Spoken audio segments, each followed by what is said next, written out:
Marja, krasna Marja, kako ste kaj? Odlično, me veseli. Torej, prečudovit lep večer, vaši moji med vse cenjene, drage dame, spoštovani gospodje, in dobrodošli na predstavitvi moje nove knjige Laži, ampak pošteno. Priročnik v 13 poglavjih, po eno za vsak mesec. Torej, že nekaj rad bi vam rad zaupal.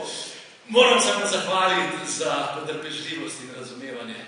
Ni lahko, veste, napisati tako uspešne uspešnice, kot je tale. Res, ampak tudi v najtežjih trenutkih, ko nisem znal ne naprej, ne nazaj, sem vedel, da ste z mano do vratu lažni. Po dolgem času ponovno v Mariboru, tak vesel, kot smo ga bili vajeni v odklopu, bi rekla, predstava, ki malce spominja tudi na tiste čase. Ja, mogoče res, ja. Jaz ne vem.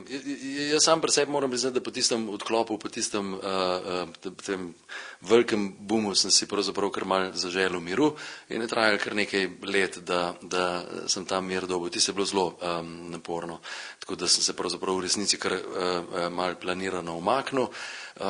Zdaj je spet, v bistvu je že 7 let mimo, odkar sem nastopil to delovno mesto v Prešernovem gledališču. Skozi sem pomalem tudi igral, temu se ne moram odreči, to je nekaj, čemur se najbrž tudi nikoli ne bom mogel odreči.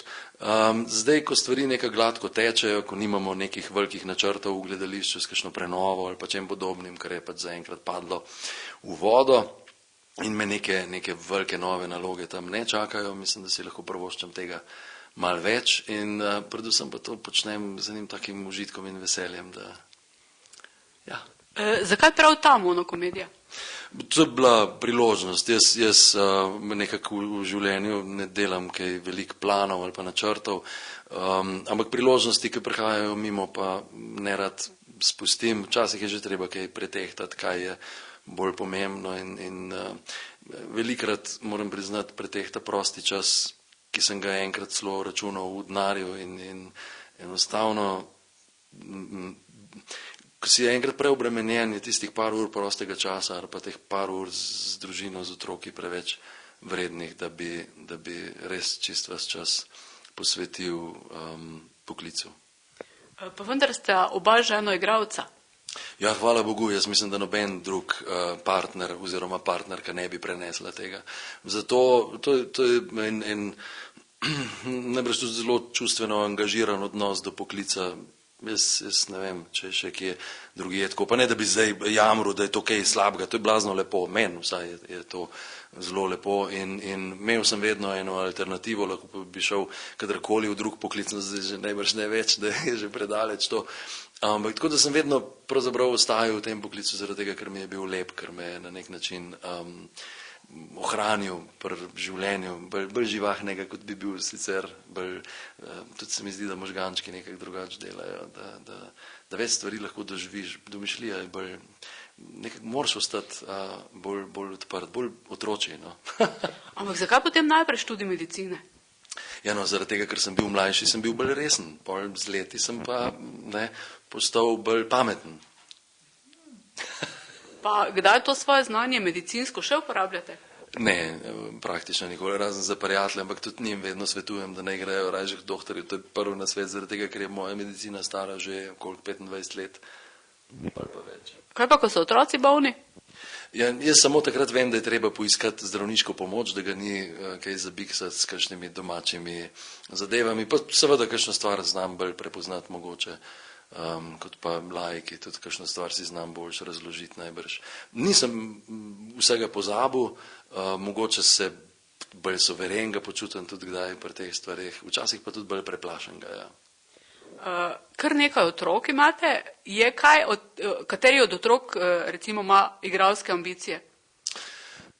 Pravzaprav ne vem, kako in kar se tega tiče, pravzaprav se na noben način ne bi rad vmešaval, niti kakšnega mnenja izražal ali pa kaj podobnega.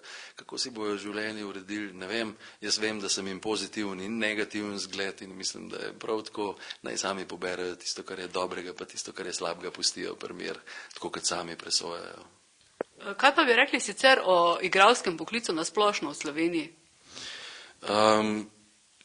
Jaz bi težko sodil o tem, glede na to, da ne poznam igralskega poklica kjerkoli drugje. Ja, mislim, da bomo slej ko prej podlegli najbrž kakšnim, recimo temu, reformam, ki so po moje neizogibne, in dobro bi bilo, da bi igralci sami bili toliko,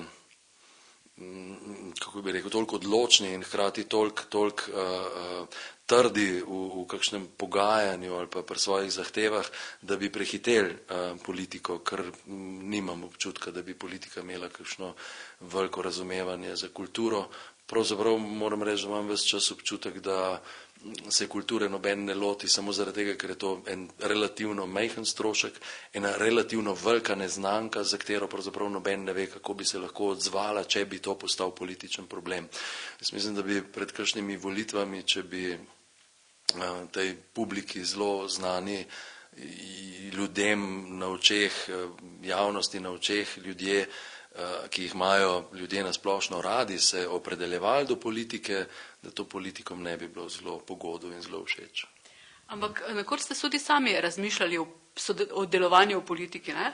Pravzaprav niti nisem razmišljal, na nek način sem sodeloval, bil sem povabljen k temu in tako kot sem prej rekel, ko pridejo ene priložnosti, se mi zdi, da je pravzaprav moja obveznost, če imamo v eni stvari eno mnenje, in to gre tukaj in za to direktorsko mesto, pač ponujeno mi je bilo, razmišljal sem o tem, kaj lahko naredim dobrega ali ne, in se odločil, da bom pač poskusil, preveril vse tiste stvari, ki sem bil prej za šankom pameten, ne, da vidimo, je to res mogoče ali ne.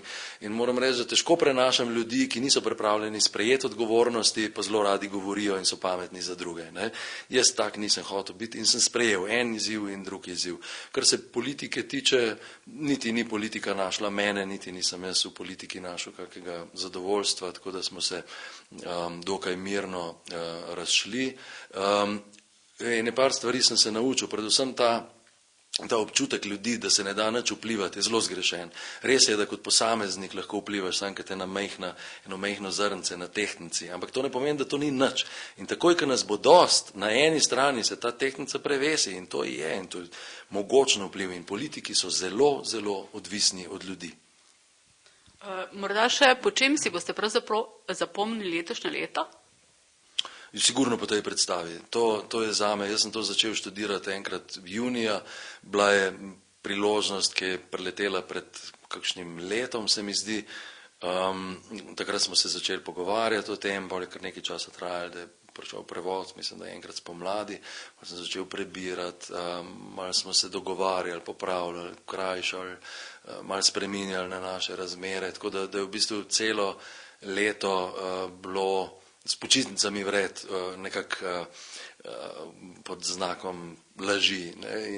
In zdaj, ko ta zadnja 2 meseca oziroma mesec pa pol, odkar igram to, pravzaprav kjerega smo danes. Nič, 1 mesec je, ja, točno.